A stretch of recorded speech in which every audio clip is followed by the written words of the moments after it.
ভারতের আগরতলায় বাংলাদেশের সহকারী হাই কমিশনে হামলা, জাতীয় পতাকার অবমাননা এবং ভারতীয় মিডিয়ায় অপপ্রচারের প্রতিবাদে বিএনপির ৩ অঙ্গ সংগঠনের লং মার্চ ব্রাহ্মণবাড়িয়ার আখাউড়ার কাছাকাছি পৌঁছেছে।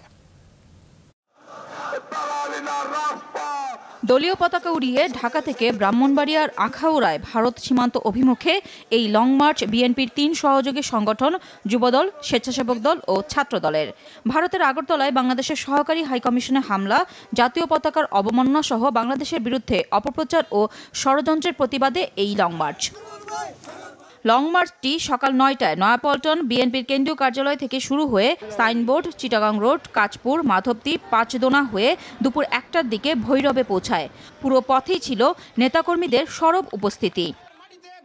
ভৈরবের পথসভায় বিএনপি নেতারা বলেন, বাংলাদেশের স্বাধীনতা ও সার্বভৌমত্বের কোনো আপোষ করা হবে না, ভারতের সাথে সম্পর্ক হবে ন্যায্যতার ভিত্তিতে। আমরা শহীদ রাষ্ট্রপতি জিয়াউর রহমানের উত্তরসূরি হিসেবে বাংলাদেশের স্বাধীনতা সার্বভৌমত্বের প্রশ্নে আমরা আপোষহীন।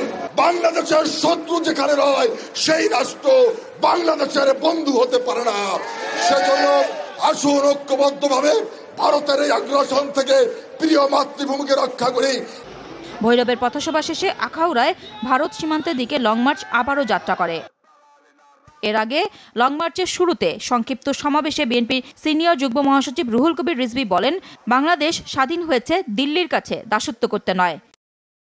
সাম্প্রদায়িক শাসক গোষ্ঠী, তারা জেনে রেখো, তোমরা একজন ভয়ঙ্কর রক্তপিপাসু এক নারী, এক লেডি ফেরাউন, সেই লেডি ফেরাউনকে টিকানোর জন্য তোমরা 16 বছর তাকে সমর্থন দিয়েছো।